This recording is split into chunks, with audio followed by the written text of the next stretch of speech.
అందరికీ ఎంతో ఇష్టమైన బంగాళాదుంప వేపుడిని చాలా ఈజీగా టేస్టీగా ఎలా తయారు చేసేసుకోవాలో చూసేద్దామండి. ఈ బంగాళాదుంప వేపుడు మనం రైస్లో కలుపుకొని తినచ్చు, అలాగే రోటీ నాన్ పుల్కాతో తినచ్చు, తర్వాత సాంబార్ పప్పు పచ్చళ్ళకి సూపర్ కాంబినేషన్ అండి. ఈరోజు చేసేది మనం చాలా ఈజీ మెథడ్ అండి, పైగా సూపర్గా కూడా ఉంటుంది. ఏం లేదండి, ముందుగా ఒక 3 మీడియం సైజు బంగాళాదుంపల్ని పీల్ చేసేసుకొని, అంటే మామూలుగా మనం ఒక్కొక్కసారి ఉడికించి చేసుకుంటూ ఉంటామండి, కానీ అది ఉడికించుకొని ఒలుచుకొని కట్ చేసుకొని చాలా లాంగ్ ప్రాసెస్ అనిపిస్తుందండి. సో మనకు చాలా ఈజీ మెథడ్లో టేస్టీగా రావాలంటే ఈ మెథడ్లో చేసుకోవచ్చండి. చాలా త్వరగా అయిపోతుంది, పైగా టేస్టీగా కూడా ఉంటుందండి. నేను పైన పీల్ చేసేసుకొని చూడండి ఈ సైజులో ముక్కలు కట్ చేసేసి పెట్టుకొని, తర్వాత కొంచెం చల్ల నీళ్ళల్లో వేసేసి పెట్టేశానండి. ఒక్క చిటికెడు సాల్ట్ వేసేసుకొని కూలింగ్ వాటర్లో పెట్టేసి మనం ఫ్రై చేసుకున్నామంటే చాలా క్రిస్పీగా మంచి కలర్తో వస్తాయండి. నేను ఆల్రెడీ ఆ విధంగా చేసి పెట్టేశానండి.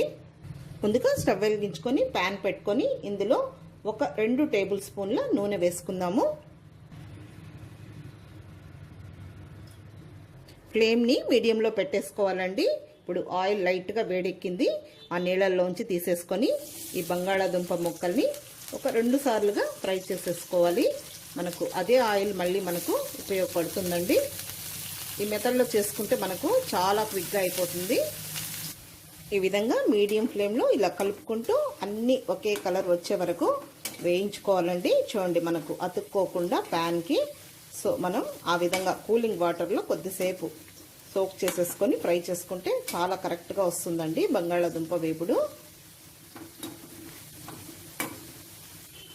ఓకే అండి, చూడండి ఈ కలర్లో వస్తే సరిపోతుందండి. మళ్ళీ మనం ఆ కారం పొడి అవన్నీ వేస్తాం కదా, అప్పుడు మనకు మంచి కలర్లోకి వస్తాయి. ఇప్పుడు ఇది తీసేసి పక్కన పెట్టేసేసుకోవాలి. ఇదే విధంగా మిగిలినవి కూడా ఫ్రై చేసేసుకోవాలి. ఇప్పుడు ఇదే విధంగా వేసేసుకుందాము. కొన్ని టిప్స్ని ఫాలో అయ్యి మనం కొన్ని రెసిపీస్లు మనకు కొంచెం లేట్ అనిపిస్తాయండి. సో అలాంటప్పుడు మనం ఈ విధంగా క్విక్గా తక్కువ ఆయిల్తో చాలా నీట్గా చేసేసుకోవచ్చండి.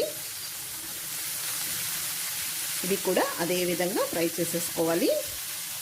చూడండి ఇవి కూడా వేగిపోయాయి, ఇవి కూడా తీసేసి పక్కన పెట్టేసేసుకొని మిగిలిన ప్రాసెస్ చూద్దామండి. చూడండి ఇప్పుడు మనం ఫ్రై చేయంగా ఆయిల్ ఉందండి, ఆయిల్ సరిపోతుంది. ఆల్రెడీ బంగాళాదుంపల్లో కూడా ఆయిల్ ఉంది, ఇంకేం అవసరం లేదు. కావాలంటే తక్కువ అనిపించుకుంటే వేసుకోవచ్చు. ఇందులో ఒక 1/2 టీ స్పూన్ ఆవాలు వేసుకుందాం, 1/2 టీ స్పూన్ మినపప్పు, 1/2 టీ స్పూన్ పచ్చిశనగపప్పు, ఒక 1/4 టీ స్పూన్ జీలకర్ర వేసేసుకుందాము. మనకు ఈ వేపుడులో కొంచెం ఈ పోపు దినుసులు పంటికి తగిలితే బాగుంటాయండి. ఇది ఒక మీడియం సైజు ఉల్లిపాయ అండి, ఇలా సన్నగా పొడవుగా కట్ చేసి వేసేసుకోవాలి. మామూలుగా మనం ఒక్కొక్కసారి బంగాళాదుంప వేపుడులో ఉల్లిపాయ లేకుండా కూడా చేసుకోవచ్చండి, కానీ వేసుకుంటే కూడా చాలా బాగుంటుంది. 3 పచ్చిమిరపకాయని ఇలా నిలువుగా కట్ చేసుకోవాలి, కాంబినేషన్ బాగుంటుందండి. పచ్చి కరివేపాకు కొద్దిగా వేసేసుకొని, మనకు ఇంకా బంగాళాదుంప ముక్కలు కొద్దిగా వేగాలి కాబట్టి ఈ ఉల్లిపాయలు ఇవి ఎక్కువ వేగముందే ఇవి వేసేసుకుందాము. చూడండి ఇందులో కూడా ఆయిల్ ఉంది. మామూలుగా అయితే బంగాళాదుంప ముక్కలకి మనకు 2 టేబుల్ స్పూన్ల నూనె సరిపోదండి. సో ఈ మెథడ్లో చేసుకున్నామంటే మనకు కరెక్ట్గా వస్తుంది, ఆయిల్ కూడా తక్కువ పడుతుంది. చూడండి ఆయిల్ ఉంది, సో ఆయిల్తోనే మనం ఇప్పుడు ఇంకా బాగా ఫ్రై చేసేసుకోవాలి, మధ్య మధ్యలో కలుపుకుంటూ. ఒకసారి కలుపుదామండి. ఇలా మనం సిమ్లో పెట్టేసాం కాబట్టి కిందనే మనకు మంచి కలర్ వస్తుంది. చూడండి ఉల్లిపాయ ముక్కలు కూడా కలర్ మారుతున్నాయి. ఆ ఉల్లిపాయ ముక్కలు వేగే లోపల ఈ రెసిపీ అంతా కూడా మనకు కరెక్ట్గా అయిపోతుంది. ఇప్పుడు ఇందులో ఒక 1/4 టీ స్పూన్ పసుపు పొడి వేసుకుందాము, అలాగే 1 టీ స్పూన్ కారం పొడి, పచ్చిమిర్చి వేసాము. మళ్ళీ కూడా మనం మిరియాల పొడి వేయాలి. ఒక 1/2 టీ స్పూను ధనియాల పొడి వేసుకుందాము. తర్వాత సాల్ట్ మనం కొద్దిగానే వేసామండి, ఒక చిటికెడు వేసాను నేను ఫస్ట్. సో ఇప్పుడు రుచికి సరిపడా సాల్ట్ వేసుకోవాలి, జాగ్రత్తగా వేసేసుకోవాలి. ఫ్రైల్లో కొద్దిగా ఎక్కువైనా కూడా మనకి ఎక్కువ అయిపోతుంది. ఇప్పుడు అంతా ఒకసారి కలుపుకొని ఇంకా మంచి కలర్ వచ్చే వరకు ఇంకొద్దిసేపు ఫ్రై చేసుకోవాలి. చివరగా కొంచెం మిరియాల పొడి చల్లేసుకొని కొత్తిమీర చల్లేసుకుంటే మనకు మంచి రుచికరమైన బంగాళాదుంప వేపుడు రెడీ అయిపోతుంది. చూడండి మంచి కలర్ వచ్చింది కదండి. ఇంకా కూడా మనకి మంచి కలర్ వస్తుంది. తరువాత ఈ వేపుడులో మెయిన్ ఇంగ్రీడియంట్ అండి, ఒక వెల్లుల్లిపాయలు కొద్దిగా ఎక్కువగా వేసుకోవాలి. ఒక 12 వెల్లుల్లి రెబ్బల్ని పొట్టు తీయకుండా ఇలా కచ్చా పచ్చాగా దంచి వేసేసుకోవాలి. చాలా బాగుంటుంది కొంచెం వెల్లుల్లితో. ఇదంతా కూడా ఒకసారి కలుపుకొని ఆ వెల్లుల్లి కూడా వేగాలి. ఇప్పుడు ఇంకొంచెం కరివేపాకుని ఇలా చిన్న ముక్కలుగా కట్ చేసేసి వేసేసుకుందాము. బాగుంటుందండి టేస్ట్, అలాగే కలర్ఫుల్ కూడా. చూడండి ఆయిల్ కూడా మనకు ఆయిలే సరిపోయింది. ఇంకా చివరగా మనకు రెసిపీ రెడీ అయిపోయిందండి. చూడండి మిరియాల పొడి ఇలా కొంచెం కచ్చా పచ్చగా ఉండాలి. అది ఒక 1/2 టీ స్పూన్ అండి. ఈ వెల్లుల్లి ఈ మిరియాల పొడి మనకు మంచి మెయిన్ ఫ్లేవర్ ఇస్తాయండి. ఇప్పుడంతా ఒకసారి కలుపుకునేద్దాం. ఇప్పుడు మనం స్టవ్ ఆఫ్ చేసేసుకుందాము. ఆ వేడికి సరిపోతుంది. చూడండి మనకు బంగాళాదుంప ముక్క కూడా కట్ అవ్వకుండా మంచి కలర్లో వచ్చింది. కొంచెం కొత్తిమీరని ఇలా సన్నగా చాప్ చేసి వేసేసుకుందాం. కొత్తిమీర లేకపోయినా కూడా పర్వాలేదండి, బాగానే ఉంటుంది. అంతే అండి, చూసారు కదా మనం ఎంత సింపుల్గా టేస్టీగా బంగాళాదుంప వేపుడిని ఎలా తయారు చేసుకున్నామో. అన్నిటిలోకి సూపర్గా ఉంటుంది, తప్పకుండా ట్రై చేయండి.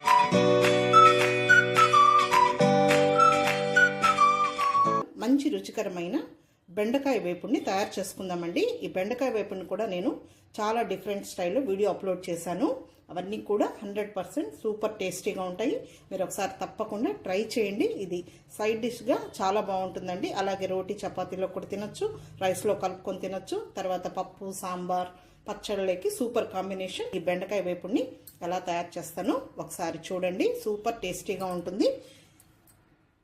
ఇక్కడ నేను 1/2 కేజీ బెండకాయల్ని నీట్గా వాష్ చేసుకొని వాటర్ అంతా డ్రైన్ చేసుకొని ఒక పొడి క్లాత్తో తుడిచేసేసుకొని ఇలా కొంచెం చిన్న చిన్న సైజు ముక్కలుగా కట్ చేసుకోవాలి.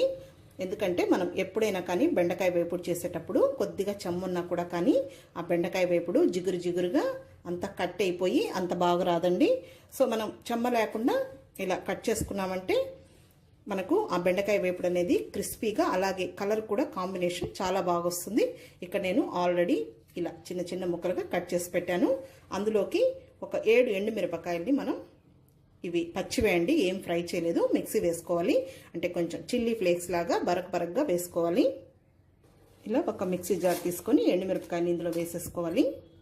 వేసుకొని వీటిని మనం చిల్లీ ఫ్లేక్స్ అంటాం కదండి, ఆ విధంగా మిక్సీ వేసుకోవాలి. చూడండి ఈ విధంగా వేసుకోవాలి. స్టవ్ వెలిగించుకొని ప్యాన్ పెట్టుకొని ఒక 2 టేబుల్ స్పూన్ల నూనె వేసుకుందాము. ఇందులో 1 టేబుల్ స్పూన్ పల్లీలు వేసేసుకొని ఇవి వేయించి పక్కన పెట్టుకోవాలి. ఎప్పుడైనా కానీ మనం బెండకాయ వేపుడు చేసినప్పుడు కొన్ని పల్లీలు కానీ యాడ్ చేసుకున్నామంటే ఆ కాంబినేషన్ అనేది చాలా బాగుంటుంది. మీడియం ఫ్లేమ్లో దోరగా వేయించుకొని పక్కన పెట్టుకోవాలి. పల్లీలు వేగాయి, తీసేసి పక్కన పెట్టేసుకుందాము. ఇప్పుడు 1/2 కేజీ బెండకాయలు ఉన్నాయి కాబట్టి మనం వీటిని 2 సార్లుగా వేయించుకొని పక్కన పెట్టుకోవాలి.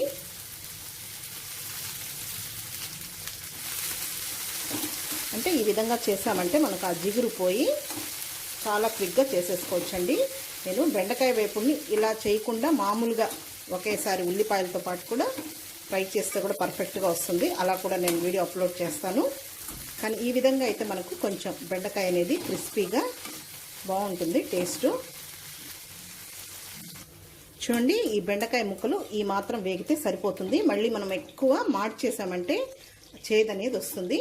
ఇప్పుడు తీసి పక్కన పెట్టుకొని మళ్ళీ మనం ఉల్లిపాయలు వేసినప్పుడు కొద్దిగా ఫ్రై అవుతాయి. పక్కన పెట్టేసుకొని ఆ మిగిలిన బెండకాయలను కూడా ఇదే విధంగా ఫ్రై చేసుకోవాలి.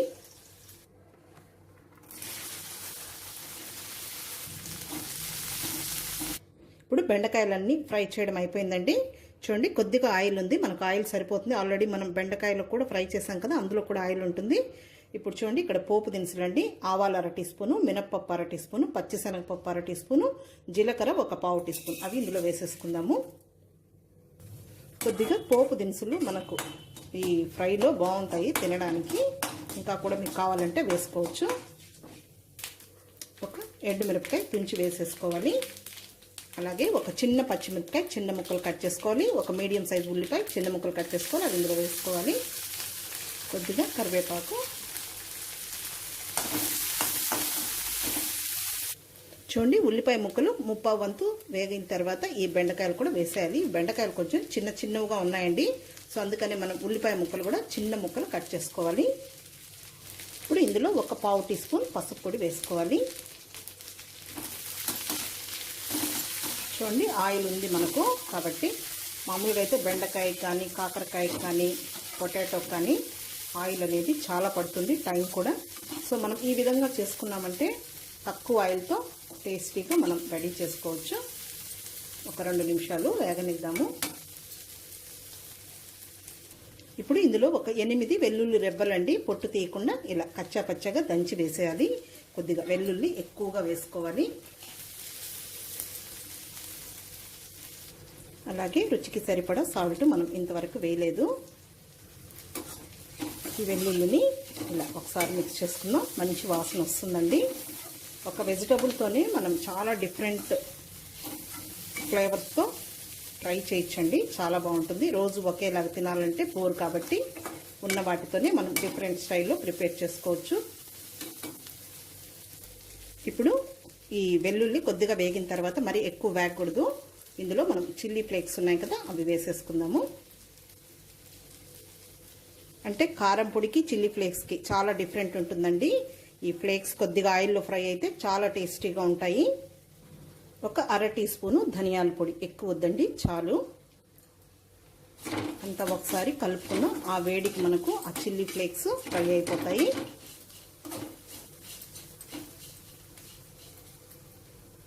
తర్వాత ఇప్పుడు మనం స్టవ్ ఆఫ్ చేసేసుకోవాలి. ఆఫ్ చేసుకున్న తర్వాత ఇది ఎండు కొబ్బరి పొడి అండి, ఒక 1/2 టీ స్పూన్ వేసుకోవాలి. ఎండు కొబ్బరిని మనం ఫ్రై చేసామంటే ఆ టేస్ట్ అనేది మనకు చేంజ్ అయిపోతుంది.